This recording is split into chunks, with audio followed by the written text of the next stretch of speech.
Hola a todos, el tema de este día es el registro de la propiedad, raíz e hipoteca. Así que para poder entender de qué se trata el registro de propiedad, raíz e hipoteca, debemos ver su marco jurídico.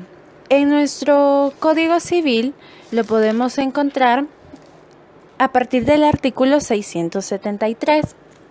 El Código Civil nos menciona que se debe establecer un registro general de la propiedad inmueble de todo el Estado. Este registro se compone de 3 secciones: el de la propiedad raíz, el de las sentencias y el de las hipotecas. En este caso vamos a ver el registro de propiedad raíz e hipoteca. Ahora que tenemos claro que el registro de propiedad raíz e hipoteca forma parte de un registro general de todas las propiedades inmuebles, o en realidad forma parte del Centro Nacional de Registros, debemos ver los aspectos más importantes de la historia de dicho registro. El registro de la propiedad raíz e hipoteca es una institución jurídica salvadoreña que opera desde hace más de 100 años, ya que su creación y la primera vez que comenzó a prestar servicios en el país fue un 26 de mayo de 1881, siendo que su fundamento constitucional se encuentra en la garantía que brinda el Estado salvadoreño a todos los ciudadanos, la cual es proteger la propiedad privada y la posesión, por lo que el registro de la propiedad raíz e hipoteca es una respuesta programática a esta garantía. Por un decreto de la Cámara de Senadores de la República de El Salvador, un 15 de marzo de 1881, durante el periodo presidencial del Dr. Rafael Saldívar, siendo que fue publicada de forma parcial en diarios oficiales a partir del 1 de mayo del mismo año, entró en vigencia la ley hipotecaria, la cual es el primer antecedente de nuestro registro. Con esta ley hipotecaria se crearon de forma simultánea las seccionales de las oficinas en San Salvador, San Miguel y Santa Ana. El principal objetivo de la ley hipotecaria es de suma importancia para el país actualmente también, ya que es importante de forma política como de forma individual. De forma política porque es una herramienta que tiene el Estado para poder evaluar la riqueza de la nación, y de forma individual porque es un beneficio para todos los salvadoreños, ya que es un medio para consultar sobre las transacciones que realizarán. Así se evitarán muchos fraudes y estafas que pueden ocurrir al desconocer sobre las propiedades o sobre el proceso que se realiza. Es así como fueron surgiendo. A partir del año 1897 surgió un decreto por la Asamblea Legislativa con un reglamento que corresponde al Poder Ejecutivo. Con esta entró en vigencia la segunda ley hipotecaria, mejorando un poco la estructura del registro de la propiedad raíz e hipoteca. Pero uno de los cambios más importantes y fundamentales se dio en el año de 1955 con el decreto por el cual el registro adoptó un sistema de fotocopias en papel fotográfico teniendo una implantación en forma parcial, siendo así que se cambió el sistema registral que se estaba llevando a cabo, que inicialmente era el de inscripción, pero de los cambios más importantes que todavía tenemos actualmente es el del decreto legislativo número 292 de fecha del 13 de febrero de 1986, el cual fue publicado en el Diario Oficial número 40 bis, el tomo 290, de fecha 28 de febrero de 1986. En este se decretó la ley y el reglamento de reestructuración del registro de la propiedad raíz e hipoteca, por medio del cual se implantó el sistema de folio real. Dicha ley y reglamento de reestructuración aún siguen vigentes. Se han hecho algunas modificaciones, pero son los que utilizaremos para el desarrollo del tema. El sistema de folio real, que fue el que se implementó, según el artículo 5 de la Ley de Reestructuración del Registro de la Propiedad, es un método o un sistema en el que el registro de los instrumentos se realiza en razón de cada inmueble y no de su propietario, debiendo registrarse en forma unitaria todos los negocios jurídicos que se relacionan con ese determinado inmueble o finca. Actualmente lo podemos conocer como inmueble o una casa. Cada inmueble se debe identificar de manera inequívoca, o sea, no se realizan en relación al individuo, sino en relación al inmueble.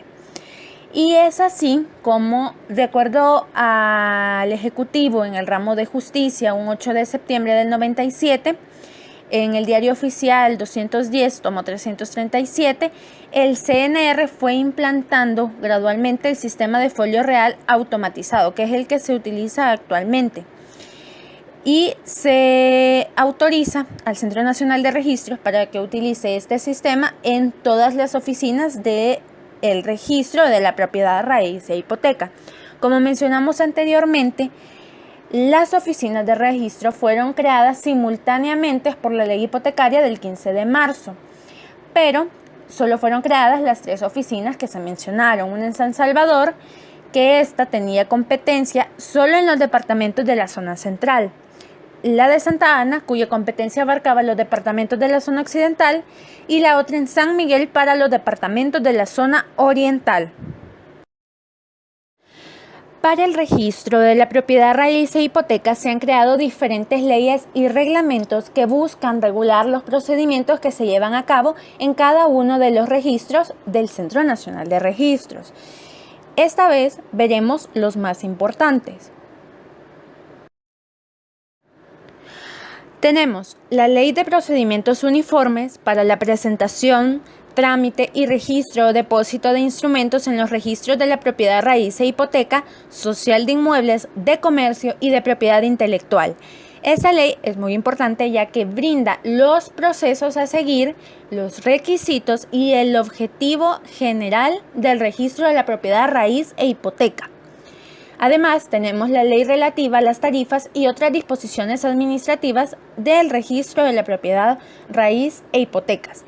Esta busca regular las tarifas que se cobrarán por cada uno de los procesos que se llevan a cabo, sean inscripciones o sea cualquier otro trámite, y las disposiciones administrativas que deben realizar los empleados del registro de la propiedad, raíz e hipoteca.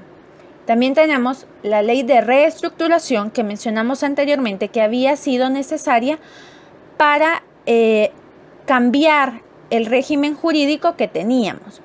Esta ley de reestructuración del registro de la propiedad, raíz e hipoteca surge ya que no satisfacía las necesidades actuales, por lo que se necesitaba un sistema acorde con las exigencias del presente. Es así como esta ley también tiene su reglamento. El reglamento de la Ley de Reestructuración del Registro de la Propiedad, Raíz e Hipoteca, que busca ejecutar lo contenido en la ley que anteriormente mencionábamos. Y como último punto y no menos importante, el Código Civil salvadoreño, el cual regula a partir del libro segundo, capítulo cuarto, a partir del artículo 673, todo lo relacionado al registro de la propiedad, raíz e hipotecas.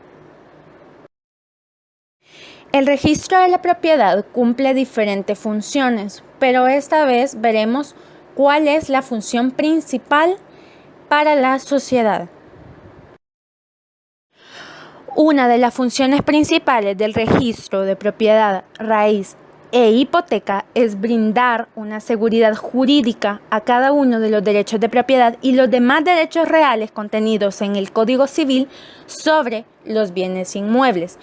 ¿Cómo brinda esta seguridad? La brinda a través de inscripciones realizadas en el registro, por lo que si nos basamos en el principio de publicidad registral, se puede presumir que cada uno de los instrumentos que son registrados contienen y reflejan estos derechos de la misma forma en la que están consignados y establecidos en las inscripciones, siendo que en base al principio registral que regula el tráfico en que se desarrolla sobre la propiedad inmobiliaria. Esa es la función principal del registro, el brindar una seguridad jurídica a cada uno de los derechos de propiedad y los derechos reales sobre los bienes inmuebles que se encuentran inscritos en el registro de propiedad.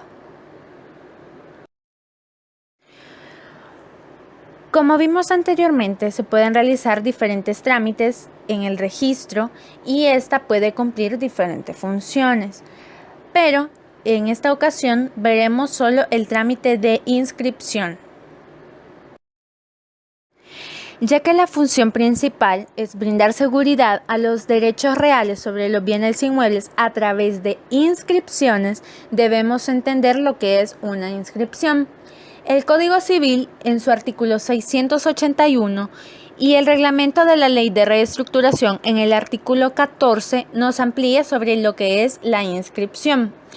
Nos dice que es el asiento que se hace en los libros de registro de los títulos sujetos a este requisito, con el objeto de que consten públicamente los actos y contratos consignados en dichos títulos para los efectos que este título determina.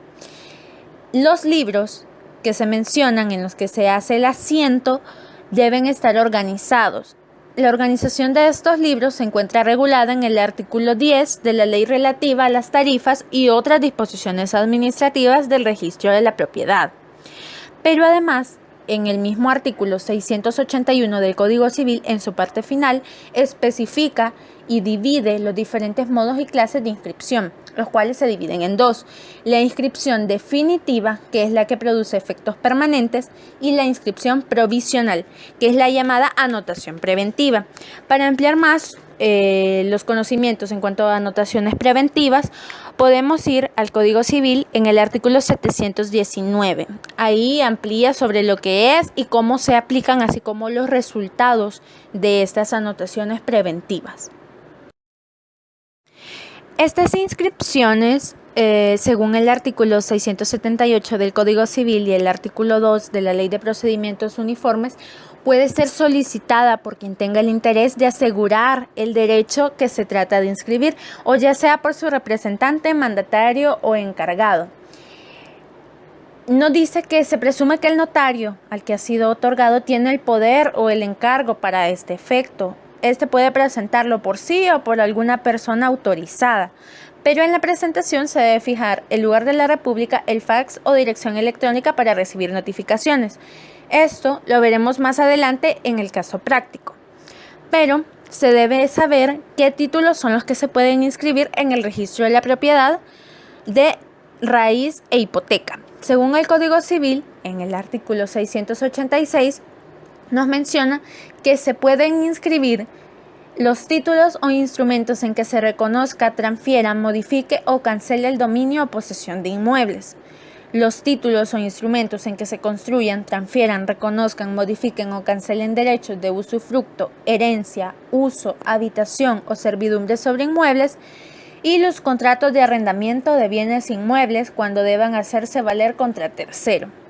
Pero además, la Ley de Reestructuración, la cual nos amplía un poco más, ya que la legislación anterior no mencionaba y no abarcaba las necesidades actuales, nos dice que los títulos que se pueden inscribir son las declaratorias de heredero, los testamentos únicamente cuando en la sucesión existan derechos reales que recaigan sobre bienes inmuebles. Esto lo menciona en el artículo 11.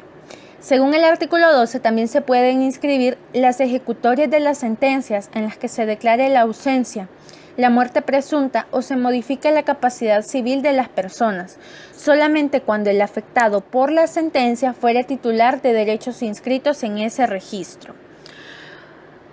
Mencionamos que el registro de propiedad también se puede dividir en registro de sentencias o en registro de apartamentos, etc.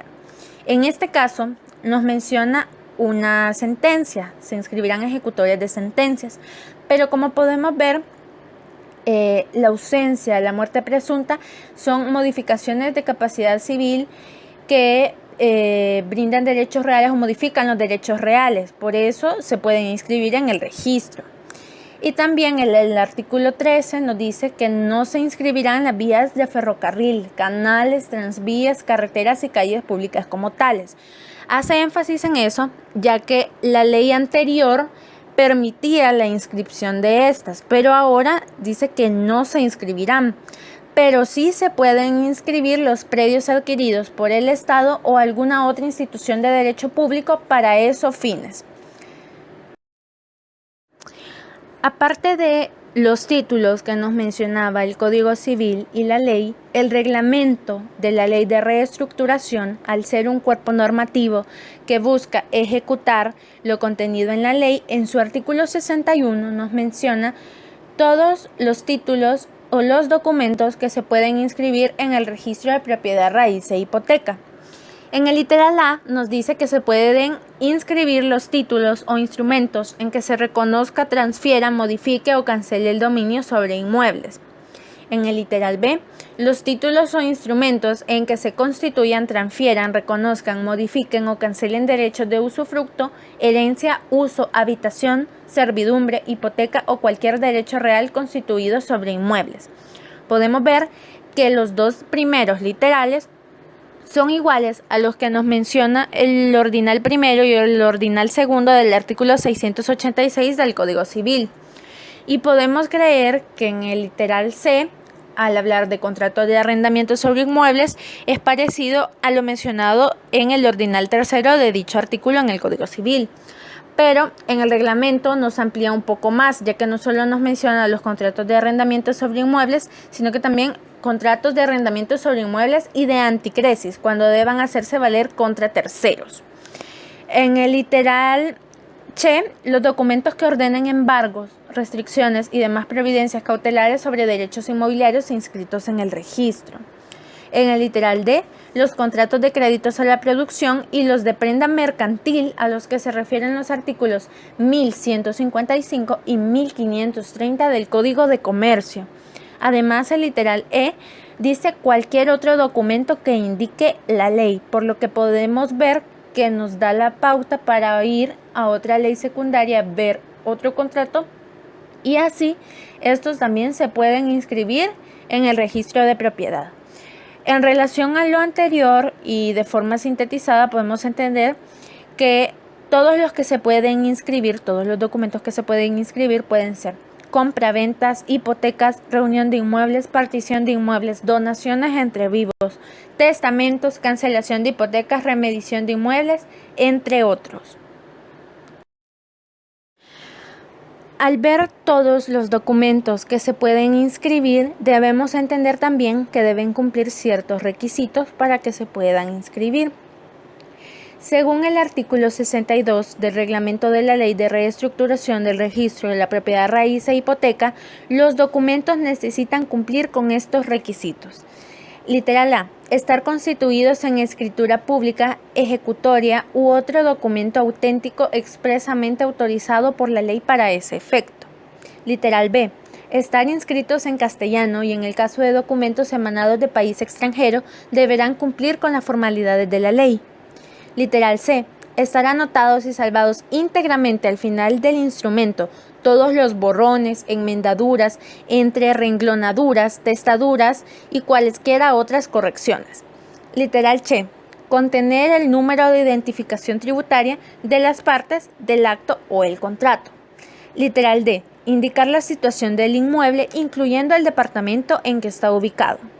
Literal E. Indicar el número o matrícula y la submatrícula tanto del inmueble como del derecho objeto del acto o contrato.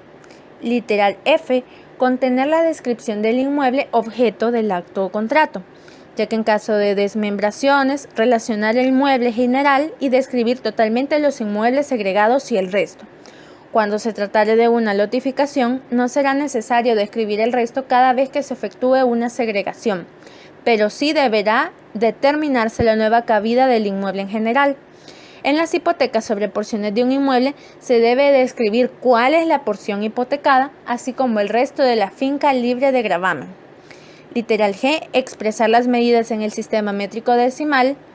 H. Cuando se tratare del traspaso de derechos proindivisos, deberá siempre darse la proporción de los derechos resultantes en relación con la totalidad, usándose el sistema de porcentaje en aquellos derechos existentes antes de la promulgación del presente reglamento. El notario hará la conversión al sistema señalado cuando fuere posible. Y literal I. Cualquier otro requisito que señalare la ley. Pero, ya que estos documentos cumplan estos requisitos, también existen otros requisitos para los trámites. Son requisitos generales. Debemos entender que para realizar estos trámites de inscripción se necesitan de algunos de estos requisitos esenciales. Obviamente, con cada trámite de inscripción, estos requisitos van a extenderse o van a limitarse a la forma general, dependiendo del contrato o el acto que se va a inscribir en el registro. Pero el Centro Nacional de Registros ha estipulado y ha designado estos 4 requisitos fundamentales para la inscripción de los documentos. El primero, la escritura de propiedad que ampare el acto jurídico a registrar. Esta escritura es lo que mencionamos al lado izquierdo, en la columna izquierda, que deben estar constituidos en escritura pública amparada en acto jurídico a registrar, otorgado ante notario con todas las formalidades de la ley. También se necesita el recibo cancelado de los derechos de registro, el impuesto de transferencia de bienes inmuebles para el caso de compra-venta, donaciones o adjudicaciones en pago. Y el cuarto, si los inmuebles sufrirán modificación de sus linderos, agregar copia de comprobante de ingreso de planos conforme al requerimiento del catastro. Vamos a ver los diferentes requisitos para un caso práctico que veremos más adelante. Así que, como mencionábamos, los requisitos para los trámites, también se tienen aranceles por trámites, que son tarifas que se encuentran reguladas en el artículo 18 de la Ley de Reestructuración. En este artículo nos dice que el pago por los derechos registrales se va a efectuar conforme a lo estipulado en el artículo 48, 49 y 50 de la ley relativa a las tarifas y otras disposiciones administrativas del registro de propiedad. Si verificamos cada uno de estos artículos, podemos encontrar que en el artículo 48 se encuentra todo lo relativo a los pagos del registro de la propiedad, raíz e hipoteca, que son los que necesitamos para este trabajo. Estas tarifas son aplicables a las inscripciones, anotaciones, certificaciones, cancelaciones u otros servicios registrales. Así que cada tarifa de las que encontramos al lado derecho de la tabla se cobrará por cada centena o fracción de centena del valor expresado en dólares de cada uno de los contratos o los actos que se detallan tendrán esta tarifa. Así que en el caso de compraventas, donaciones, adjudicaciones o daciones en pago, traspasos por herencia y cualesquiera otros instrumentos, actos o contratos que produzcan transferencia o transmisión de dominio, tendrán una tarifa de 63 centavos por cada centena o fracción de centena del valor expresado en dólares en este contrato. En el caso de los usufructos, arrendamientos, fideicomisos, anticresis y cualesquiera otros instrumentos, actos o contratos que produzcan modificaciones en el dominio, tendrán un costo de 63 centavos por cada centena o fracción de centena. En el caso de hipotecas, servidumbres y prendas mercantiles o agrícolas, tendrán un costo de 38 centavos por cada centena. En hipotecas abiertas, un costo de 63 centavos. Anotaciones de embargos, 38 centavos.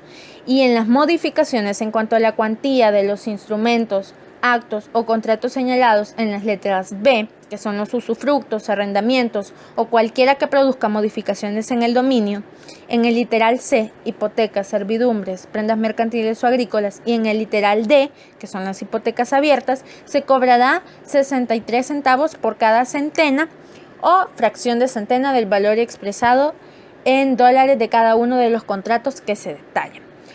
En dicha tabla solo tenemos los contratos o actos que hemos estudiado en clases anteriores. Obviamente se manejan diferentes tarifas para otras funciones u otros trámites que se registran en el registro, valga la redundancia, de propiedad, raíz e hipoteca. Así que si gustan verificar los diferentes aranceles por cada uno de los trámites, en la parte de abajo del video dejaré el link de la tabla de aranceles que se maneja en el Centro Nacional de Registro para cada uno de los trámites. Ahora veremos un caso práctico de una inscripción de compraventa. Cada uno de los trámites varía, como les mencioné anteriormente, dependiendo de la inscripción que se dé, del contrato que se va a inscribir. En este caso, se pretende inscribir una compraventa de bienes y raíces con un valor inferior a $28,571 con 43 centavos. Si el precio de este es mayor al monto mencionado, se sigue otro trámite. En este caso, estaremos viendo el proceso que se debe seguir a la hora de inscribir. pero anteriormente a esto se deben seguir otros pasos desde el principio. Este procedimiento se encuentra en la página del Centro Nacional de Registros de la Propiedad de Raíz e Hipoteca. Si gustan verificarlo, cómo se da una compraventa desde el inicio hasta el final, cuando se inscribe en la alcaldía, etcétera, pueden verificar el link en la parte de abajo. Se los voy a dejar para que puedan estudiarlo desde el inicio hasta el final. Pero en este caso, en concreto, solo se extrajo lo que corresponde a la inscripción en este registro. Así que ya que tenemos el testimonio de la escritura pública que mencionamos anteriormente como un requisito para el trámite, se debe solicitar un mandamiento de pago en el Centro Nacional de Registros. Obviamente se va al Centro Nacional de Registros, específicamente al Registro de Propiedad, Raíz e Hipoteca, se solicita un tiquete para un cupo y ahí le brindan el mandamiento de pago que se debe cancelar por los derechos de inscripción de compraventa en las agencias bancarias. En la parte izquierda podemos ver el mandamiento de pago cancelado. Para el paso 2 de la inscripción de compraventa, al tener cancelado el mandamiento de pago, se debe ir al Centro Nacional de Registros, al Registro de Propiedad, Raíz e Hipoteca, se obtiene un tiquete de turno para poder solicitar la inscripción de compraventa en el registro de la propiedad. Para poder conseguir este tiquete o inscripción de la compraventa se debe suministrar el testimonio de escritura pública que mencionamos anteriormente, el comprobante de pago de derechos de inscripción de compraventa cancelado y se obtendrá la boleta de presentación que podemos observar al lado izquierdo. En esa boleta de presentación se tiene el contacto para la notificación, se brinda un correo electrónico, lo que sea, en el que se va a notificar si existen algunas observaciones. Si existen observaciones, se deben subsanar en el tiempo estipulado en la ley de reestructuración en el reglamento. También menciona el acto o contrato que se pretende inscribir, en este caso una compraventa, el notario o el funcionario, la matrícula del inmueble, la dirección del inmueble, y con esto, al tener esto, se debe esperar hasta 7 días. Este término o lapso de tiempo ha sido brindado por el Centro Nacional de Registros para que se pueda proceder al siguiente paso. Pero esto se debe estar consultando constantemente, ya sea en las oficinas del Centro Nacional de Registro o ahora que se ha habilitado la página del Centro Nacional para poder estar solicitando o consultando cómo va el proceso por el que se ha solicitado la inscripción de compraventa en este caso.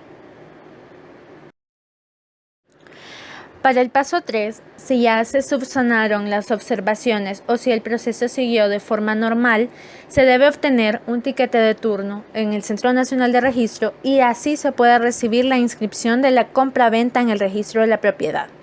Para poder recibirla se debe presentar la boleta de presentación del registro de propiedad en original, la que tenemos en la diapositiva anterior, el documento único de identidad del solicitante en original. Pero si una persona autorizada recibe la inscripción de la compraventa, debe presentar la autorización de retiro de documentos en el CNR en original y el documento único de identidad de la persona autorizada en original. Si en dado caso la persona es extranjera, se puede presentar un pasaporte. Hasta entonces obtendrá la escritura de compraventa inscrita. Se le entrega el testimonio, la escritura de compraventa que se utilizó al principio y en la última página al final se tiene una razón y constancia de inscripción de compraventa como la podemos visualizar al lado derecho. En esta se dice y se estipula que el Centro Nacional de Registros de la primera sección del centro, el registrador que lo suscribe, deja constancia que se ha inscrito a tales horas del día tal en el sistema de folio real automatizado en las matrículas detalladas a continuación y menciona todas las matrículas con la dirección, etcétera, la ubicación geográfica y todo lo demás. Con esto ya se tiene una constancia de la escritura de compraventa inscrita en el registro de la propiedad. Esto no se queda aquí, obviamente tiene que seguir el trámite que mencionaba anteriormente, así que si gustan verificar cómo se da todo el proceso completo, en la parte de abajo les dejo el URL. Como al principio se habían creado solamente las oficinas en San Salvador, San Miguel y Santa Ana, en el artículo 1 de la Ley relativa a las tarifas y otras disposiciones administrativas del registro de la propiedad de raíz e hipoteca, se especifica que se tendrá una oficina del registro en cada una de las cabeceras departamentales en que está dividido el Estado, y este estará a cargo de un abogado que es el registrador general. Dependerán directamente del Ministerio de Justicia, dejando al Poder Ejecutivo la facultad para formar secciones de 2 o más departamentos según lo crea conveniente en relación a los intereses generales. Pero la ley relativa a las tarifas y otras disposiciones administrativas no es la única que regula esta división, ya que si acudimos a la Ley de Reestructuración del Registro de la Propiedad, en el artículo 2, podemos verificar que manda y estipula prácticamente lo mismo, con la única diferencia que en el artículo 2 nos dice y designa su reglamento para que realice la integración del registro de la propiedad raíz. Si vamos al reglamento de la Ley de Reestructuración, en el artículo 4 nos menciona que el registro de la propiedad raíz está integrada por el registro de la propiedad inmueble, el registro de la propiedad inmobiliaria por pisos y apartamentos y el registro de sentencias. Así que actualmente el registro de la propiedad se encuentran divididos en el registro de propiedad raíz e hipoteca de la primera sección del centro en San Salvador, el registro de la propiedad raíz e hipoteca de la segunda sección del centro en San Vicente, el registro de la propiedad raíz e hipoteca de la tercera sección del centro en La Paz, el registro de propiedad de la cuarta sección del centro en La Libertad, el de la quinta sección del centro en Chalatenango, sexta sección del centro en Cuscatlán, séptima sección del centro en Cabañas, las cuales han sido creadas últimamente, la primera sección de Oriente en San Miguel, la segunda sección de Oriente en Usulután, tercera sección de Oriente en La Unión, cuarta sección de Oriente en San Francisco Gotera en Morazán, primera sección de Occidente en Santa Ana, segunda sección de Occidente en Aguachapán y tercera sección de Occidente en Sonsonate, por lo que se puede acudir a cualquiera de las oficinas a realizar tanto los trámites de inscripción de documentos que mencionamos anteriormente, los documentos de compraventa, hipotecas, reunión de inmuebles, partición de inmuebles, donación, testamentos, cancelación de hipotecas, remediación de inmuebles y otros, o a solicitar las certificaciones literales, certificaciones extractadas, carencia de bienes, datos de índice, razón por certificación, asesoría jurídica registral, estudios registrales y convenios.